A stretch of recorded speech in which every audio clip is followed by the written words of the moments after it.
just going to start over, Dad. Okay. Hey, I'm sorry we had some audio problems, but so I don't think anybody heard what I said from the beginning, but I was trying to honor my sister-in-law that passed that is an organ donor.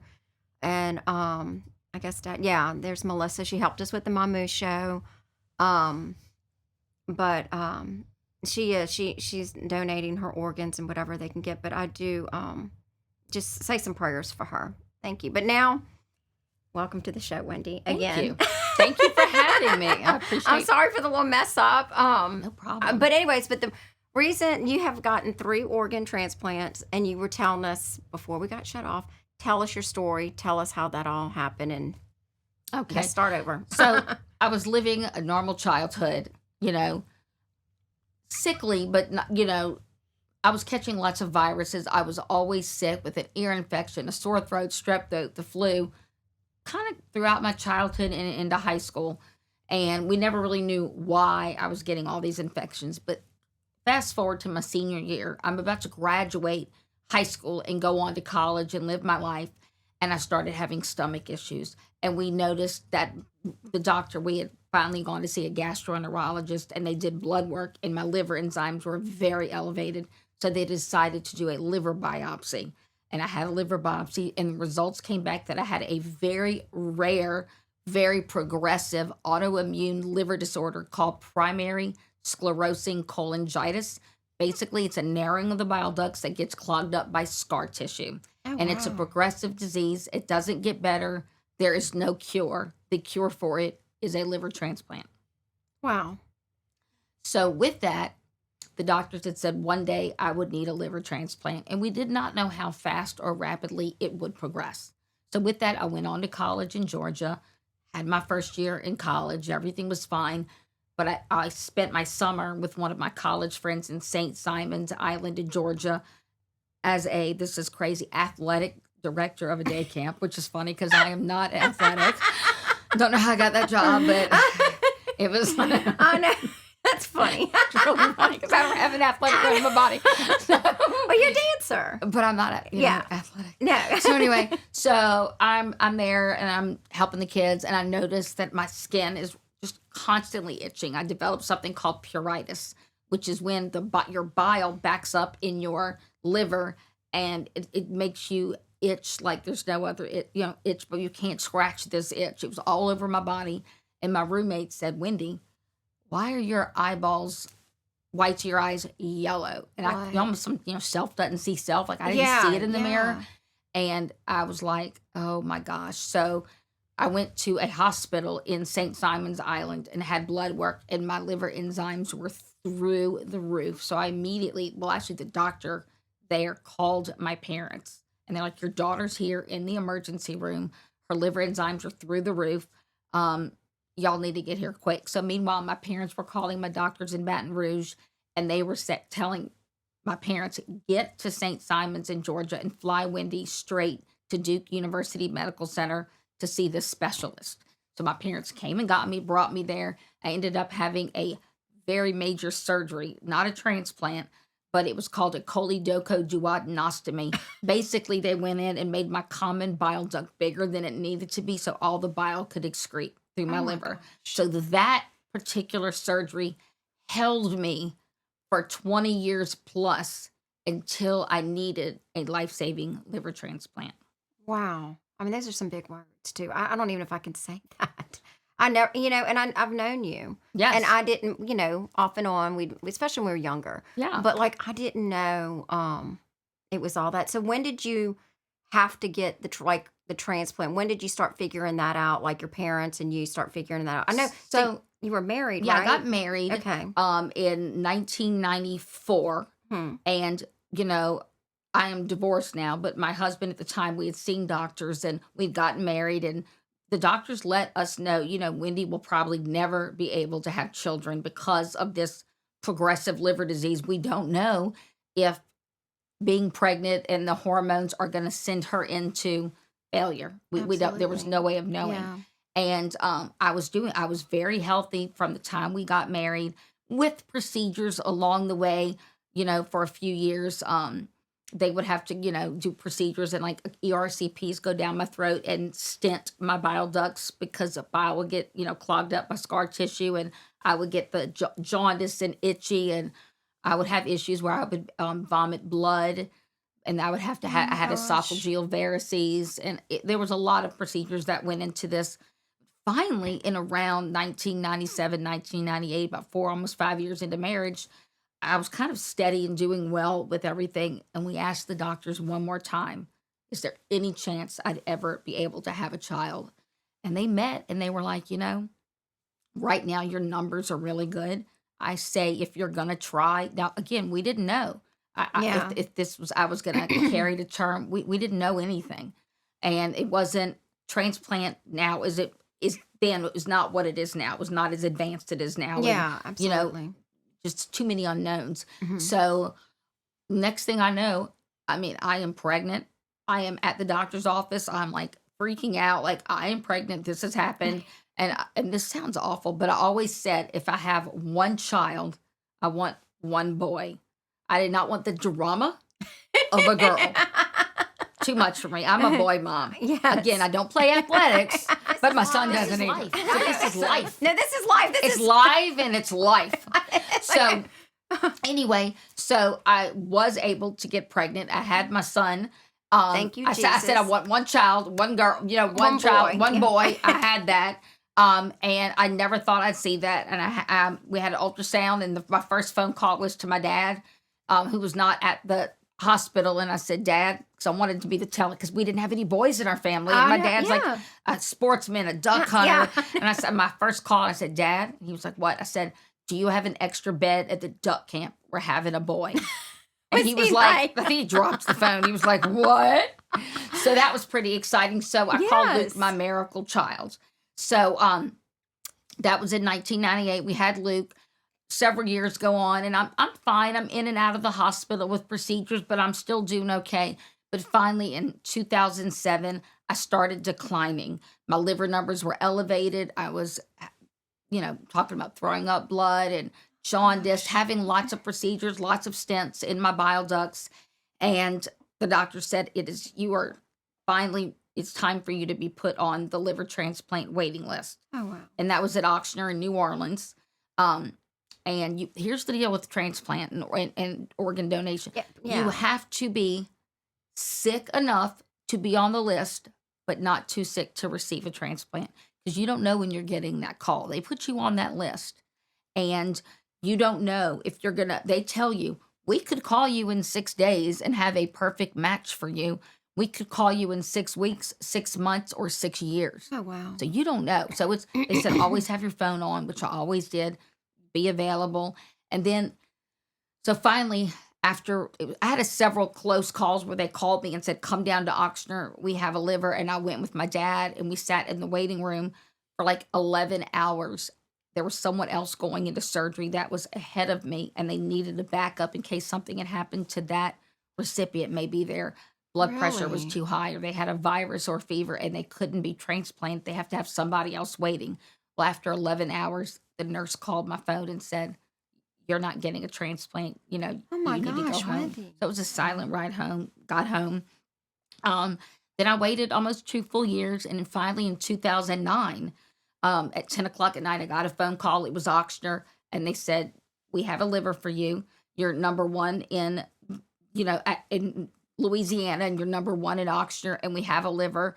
Get some rest. This was the odd part. Get some rest. We'll call you in a few hours. And I'm like, Who can rest? what? What is rest? So I had packed my suitcase 2 years prior, just getting ready, because 6 days, 6 weeks, you didn't know. Yeah. But I had lost so much weight. I'd lost, like 40 something pounds during that time. So all the stuff that I had packed in 2007 were too big for me in 2009. So I'm scrambling. And as we're packing up, my in-laws were coming over to stay with Luke, who was asleep. And Luke was only like 8 at the time. But we're walking out the door. And I'll never forget Luke waking up and coming into the kitchen. And he was yawning and stretching. And he's in his little jammies. What's all the fuss? What's going on? And he always knew everything. He had to grow up at a very young age. I can't imagine. He was like, Luke, when he was 10, he was 50. And I said, Luke, Mom got the call, and I'm getting a liver transplant tonight. And I just remember him pausing and looked at me straight in the eye and said, Mom, am I ever going to see you again? Because he knew the risks. He knew all the risks. And of course, I had to go into super mom mode and say, of course you're going to see me again. I'm going to get a new and improved liver.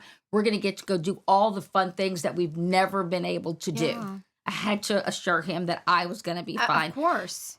And this was all based on one word I tied to donation was hope. Hope. I had to have hope for me and for him. And I had to believe in God. I had to believe into the transplant surgeons. I had to believe that the right donor was going to be there, for me, and it all has to, it's all a puzzle that you have to put together quickly. And with that, we rushed off to Oxford, and I did have a successful liver transplant. I was in the hospital with several different infections during that time, couple of months in the hospital recovering. Then I was able to come home and be with my son and be with my family. Wow. So that was amazing. That is get that life, that gift of life. 100%. Now I did, after my transplant, about a year afterwards, I reached out to LOPA because I wanted to write a letter to my donor's family. And like, how do you write that kind of a letter? It's, dear donor family, you're not given any names. You don't know where they're from. Yeah. And thank them for this gift of life. Meanwhile, they lost somebody that they loved, but I'm alive today. So there's a couple things that happen with recipients. Grateful, blessed, but survivor's guilt. So you have to go through all these emotions, and they're all very different. There's highs and there's lows, but you've got to go through them all. And I've gone through the survivor's guilt. And I had people at LOPA telling me this person was going to die with or without, maybe it was their time, whatever happened. But I had to get over my survivor's guilt so I could write the letter to my donor's family. I did write the letter, and they received it, and they called LOPA and said they wanted to talk to me. And I got a phone call from LOPA saying, that gives me chills. So my donor's name was Christian. Oh, I think there might be a picture of Christian. There's Christian. He's my donor hero. Without him, I wouldn't be alive today. I wrote a letter, and his mom, his name is Tony, and she is precious. She's a nurse in Pineville, and she called me.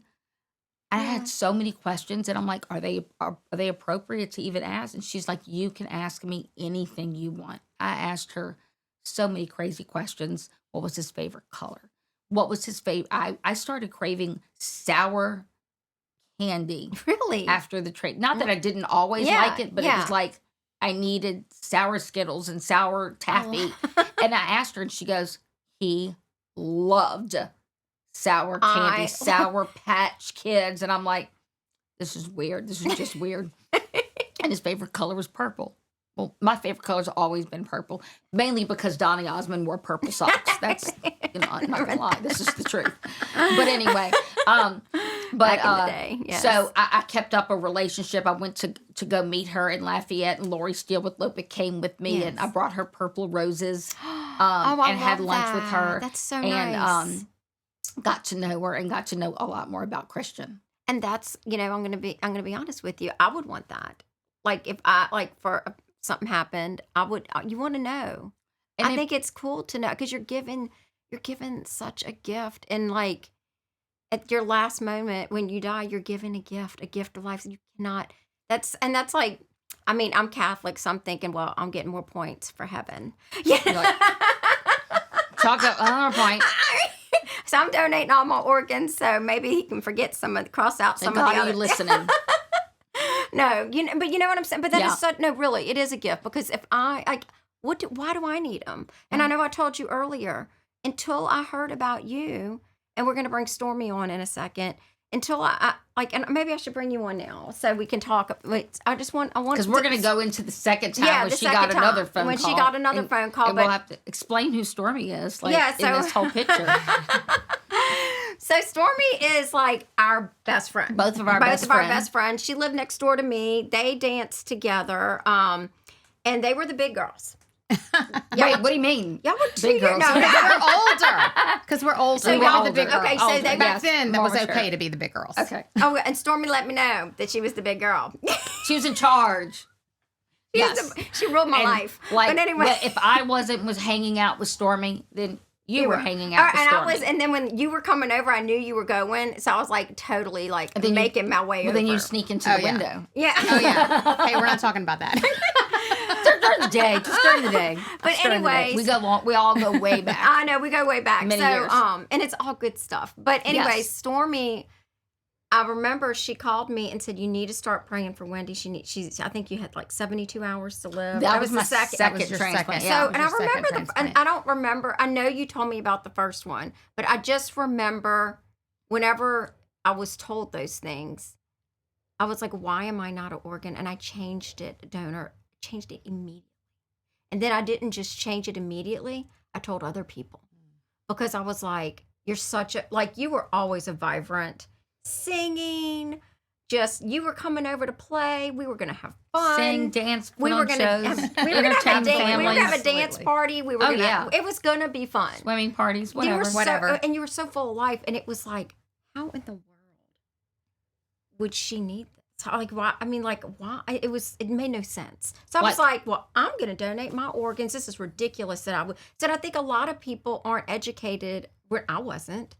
You don't know until You don't need know to know. until you Because know. the only time Until I it touches someone in your Right. family that needs an organ, then you all of a sudden have to become educated. And you had gotten a call from my first one from my sister, correct? So Laurie, I talked to the first time after the transplant 2009. in 2009, several times, just knowing that you were okay, and for the first few months.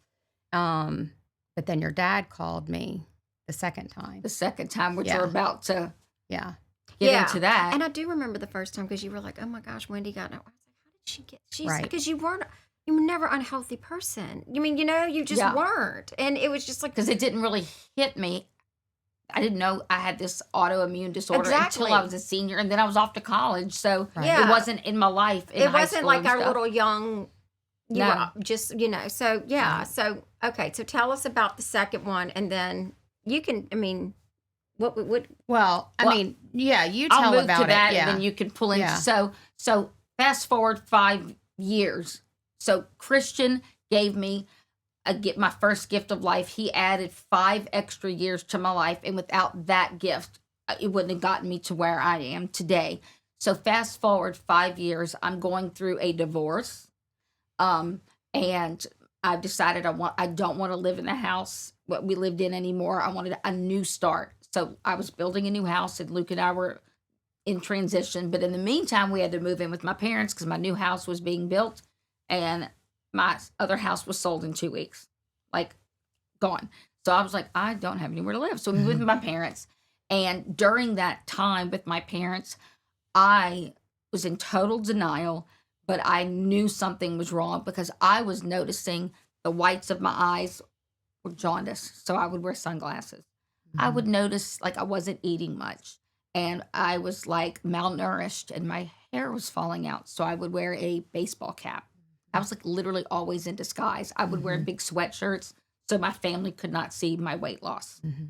And I knew I just I just couldn't believe that my autoimmune disorder or anything, like why was I in rejection if that's what it was?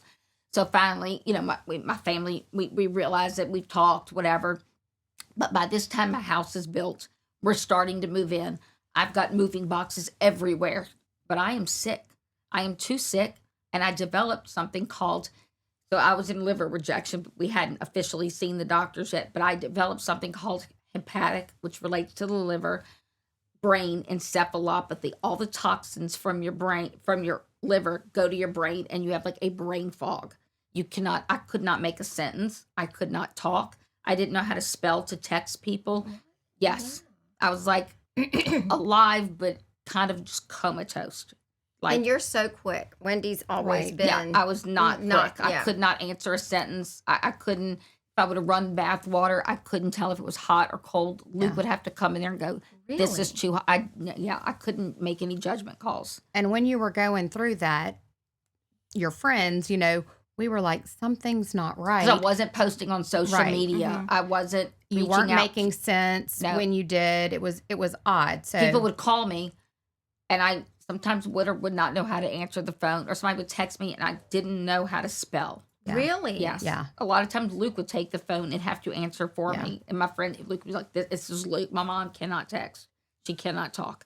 So that went on. And meanwhile, my house was in crazy disorder. I had moving boxes everywhere, but I just did not have the ability, strength, or anything to unpack anything. So we finally go see the doctors at Oxford. They did everything they could, steroid treatments, everything they could in the hospital to revive my liver, but I was in full rejection. So at that point, they decided to put me on the liver transplant waiting list again. Now, remember last time I waited 2 long years. Well, this time I am much sicker and I'm going downhill fast. So I am in and out of the hospital this whole time, finally admitted to the hospital. This all started probably in around August, September, October, November. I was getting sicker. And then finally in February, I'm sorry, they decided to put me back in the hospital, Oxnard. This time I am not responsive. I am connected to tubes. I've got oxygen. I'm not talking. Doctors are talking to me, but I cannot reply to them. I'm very jaundiced. I weighed 68 pounds. This was in 2015. I think I was almost 45 years old at the time and when this happened. And the doctors had come in the room and were like, and said to my family, she's really not doing well. And we've just found out from her blood work and her urine output that not only have all the toxins from her liver gone to her brain, it was like your ammonia level was high. I had brain encephalopathy, but all of those toxins have gone to her kidney and she's in kidney failure. And I've never had kidney problems. They were like, so if she doesn't get a liver and a kidney within the next 72 hours, Wendy is not going to be alive. And my parents started calling all of our friends, family. That's when she got the call. And that's when you got the call. that is. Yeah. That is. And then she called me. And I had been talking to your parents while you were in the hospital prior to that. But I remember when your dad called me that day, that I just couldn't handle it. No, she called me and we Yeah. were just like. And all of my prayer warriors are the people that I called. And I don't know any prayer warriors better than the Toops family. So No, we are. You need prayers? We got you. I appreciate it because I was on a lot of prayer lists, and I still say those people that put me on prayer list is what got me to here today. So I do 100%. believe that. I do believe I have a lot of 100%. faith and a lot of hope. And so I'll never forget my mom said, I'm going to have my sister and, my nieces, my sisters, Anna and Marla, their daughter, come. And Luke was in school that day, and my sister got Luke out of school and said, they're going to all come and, wish you luck when you have the surgery. Then a few hours later, the doctor comes running in the room, and he goes, we have found a liver and a kidney for you. It's out of state, out of region.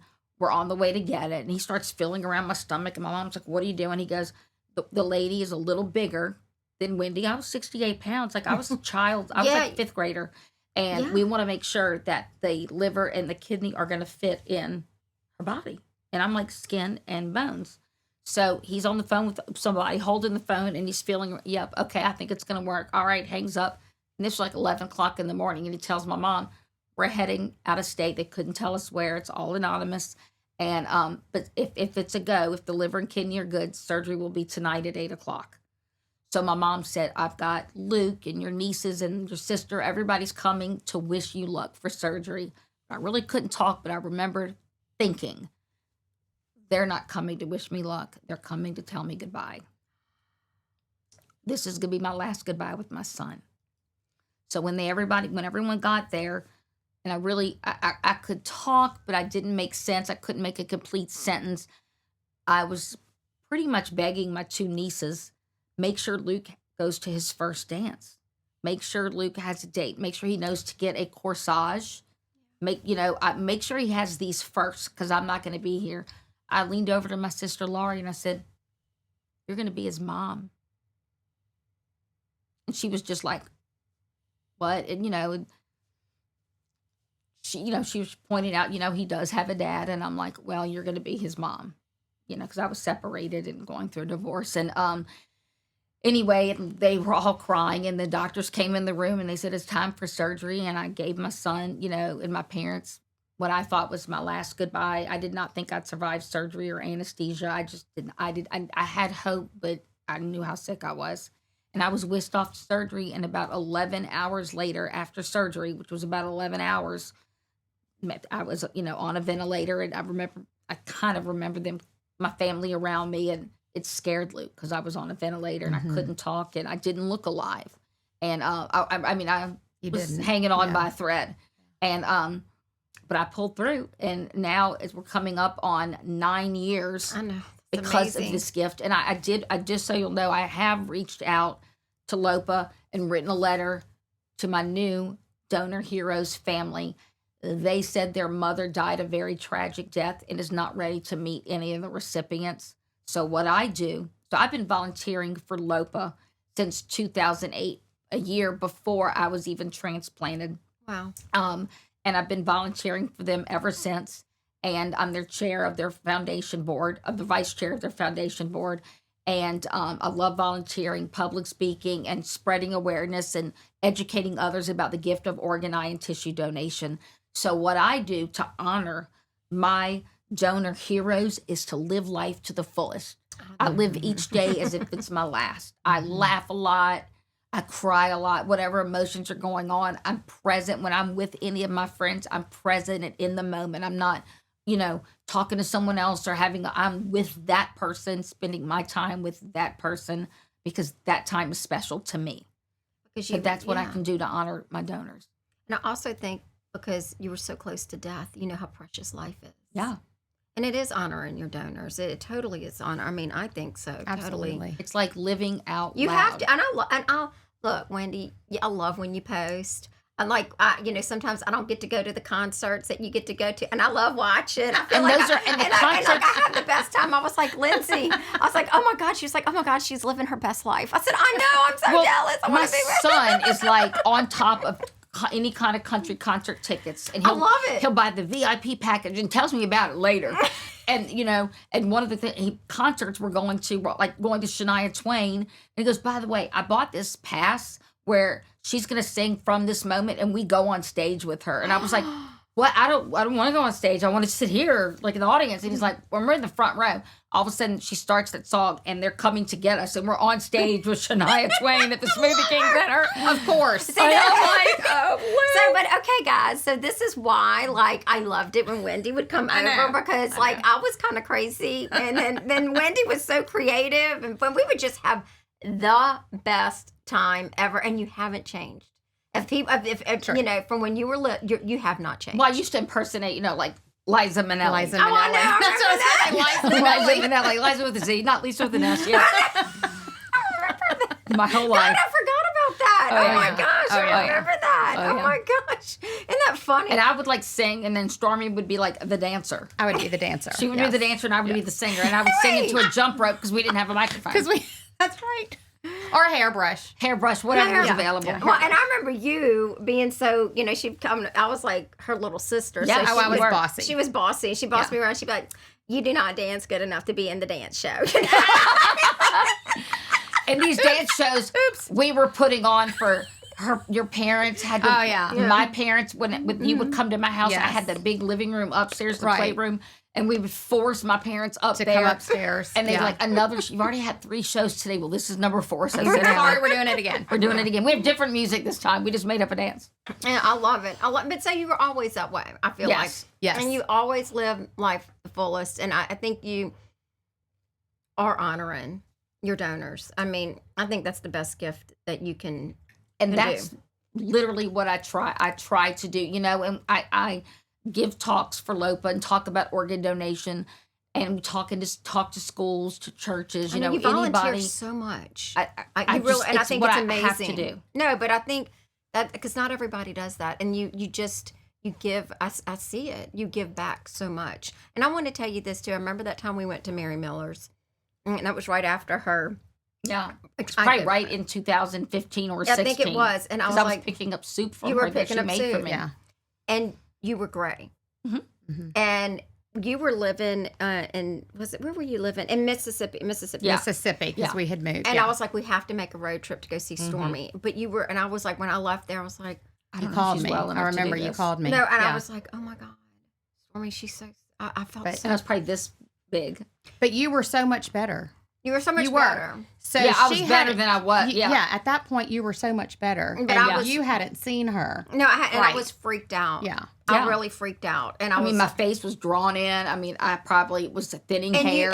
you weren't hyper, like full of energy. You looked like you weren't Wendy. yeah. You know what I mean? I hadn't got all my life No, you hadn't got it back. Like, I And, just, you know, I'm still probably in the healing process. And Oh, Mary yeah. Soup was making her Mary miracle soup. is Yeah. the healing super. She was making her healing soup. No, it did. I know, she made that same soup for Lindsay. She has her soups. Yeah. Mary Miller, your soups have healing powers. Healing properties. Yes, We and love that it. chicken noodle soup.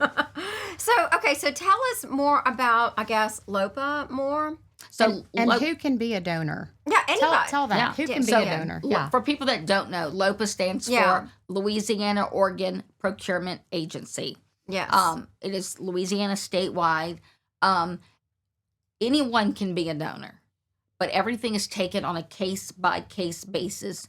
You might be on medication for diabetes, so I think it's right some there. of your organs may be, great and be able to use, but your lungs might be great, but your pancreas and your kidneys may not be good. But there's organ, eye, corneas, and tissue for burn victims, and anybody can be a donor. And I was reading something like I think you can donate up to maybe 8 different. Is it 8 different? One person can save eight lives. That's what it is. Through One person donation. can There are currently over 2,000 people in Louisiana on a waiting list, and if we could pass some kind of a law that you are automatically an organ donor and get a heart on your license unless you opt out, I feel like more lives could be saved, and I feel like they're 100%. working on that currently.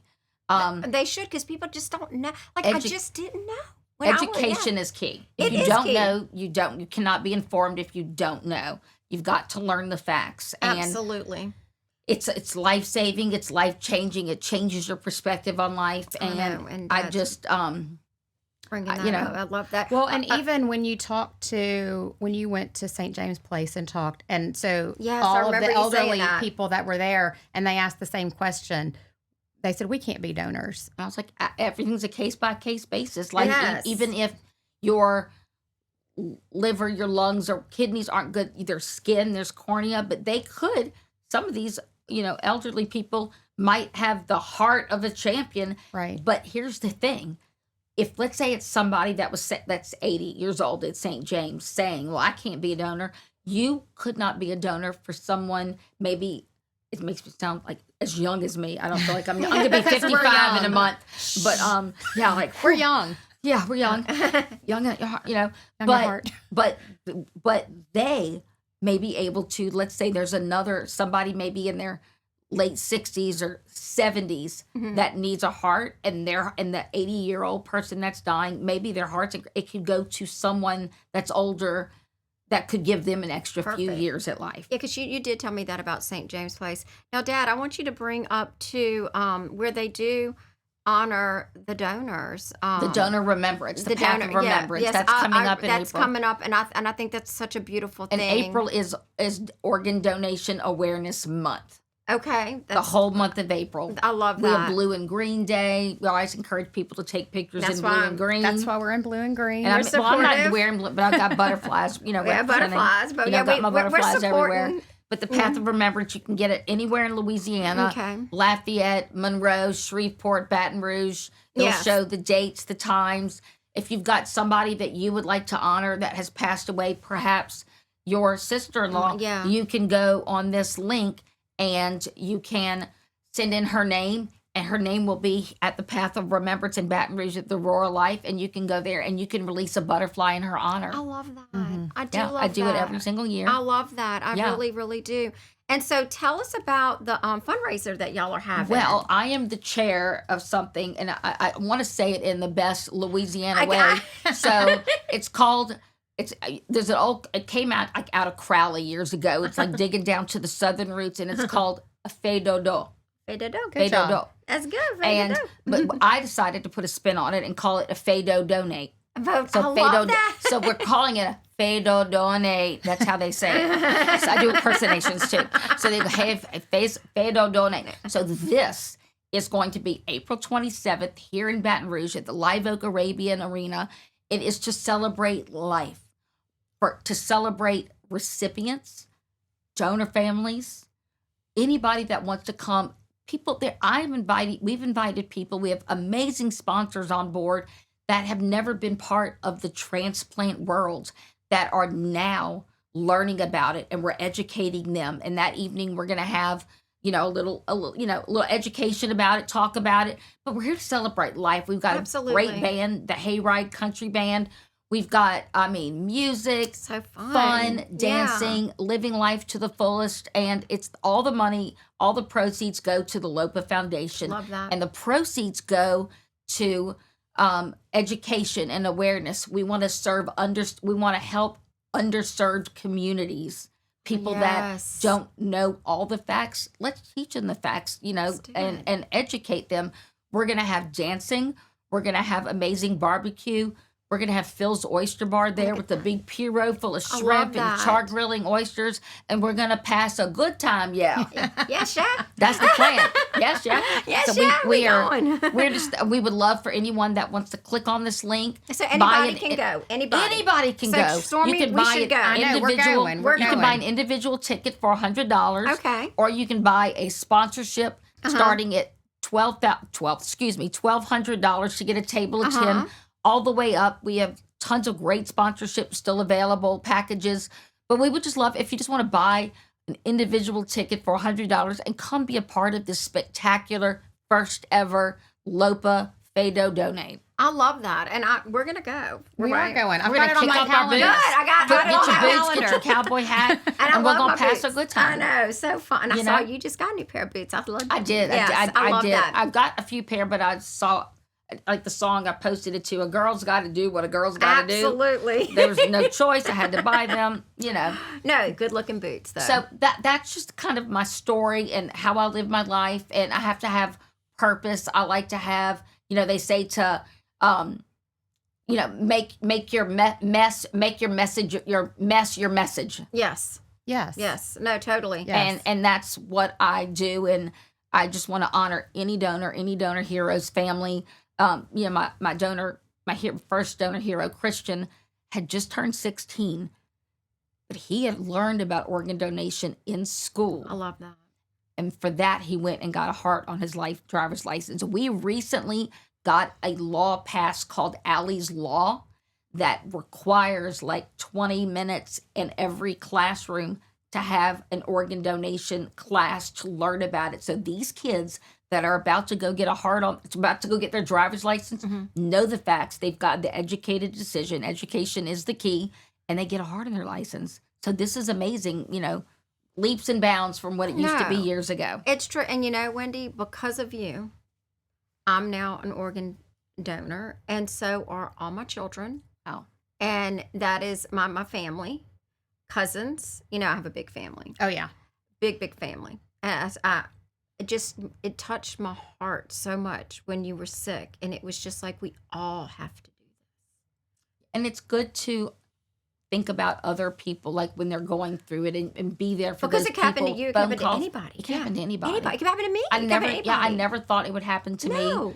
You probably, your daughter had a battle with cancer. You never thought it would happen to her. Never did. She's alive and well. She is. And God she's is good. living life. So Yes. God is good. There's hope. There's faith. There's life after, near death experiences. You learn from them, and And you you live grow. and you live right after what you're Yeah. doing. You're living life to the fullest, and you're in the present, in the every present. day. Yeah, yeah. Well, Do you have any questions, Dad, after all this? I mean, Wendy covered all. I knew you were going to be so good. Sorry, I didn't mean to talk so much. No. And this is exactly what I wanted because it was so, I mean, it was just awesome. This is exactly what I wanted. And if you want to learn more about LOPA, people can go to lopa.org. Yeah, because I think a lot of people don't know. Yeah. You can go and learn more, but like you really did educate us a lot tonight. Thank you. And what about you, Dad? You quiet over there. I wanted to show you that I'm an organ donor candidate too, because I have my license, and I was one of the ones who early on was not so sure, and then I realized that there's too many good things that can happen. So, See? so I'm there too. There's a bumper sticker out there that says, like, you know, you don't need your organs when you go to heaven. Heaven knows we need them here. Cool. I That's love great. that. That's a great. good one. That is great. You That can is like Google it, get the bumper sticker. Yeah. I don't know if people do bumper stickers I don't anymore, but I either. remember it's a thing. It's a thing. It was a thing. And it's true, but it's just so true. For all the bumper stickers. You know? That's funny. So I'm grateful that I'm alive and can be here with y'all today. It's like sitting here with family and It blast is. from the It past. is. And It's Yeah. so fun. You know? I know. And I'm so grateful. grateful. I'm grateful you're alive. I know My you are. sisters, yeah. I know your Yeah. sisters are. I mean, So her name's Stormy. My name is Wendy. So we were the weather. Got the weather covered. And like when we'd come in the room, it'd be like maybe a hurricane or a tornado with the hurricane. weather. And then we always wanted a friend named Rain. Wendy, Stormy, and Rain. Right. We knew a Rain. We had Randy. Yeah, so remember Rainy and I carpooled with her in high school. Yeah. so when when we come in the room, it was like hurricane, Wendy and Stormy. Well, and now y'all understand too why. I mean, I was 2 years younger, but like you see how cool they were. Like it was like I was coming over to play no matter what. I'd be like, So Stormy, cool. your mom said I can come over. Yeah. You know? And then her mom's like, I did not say that.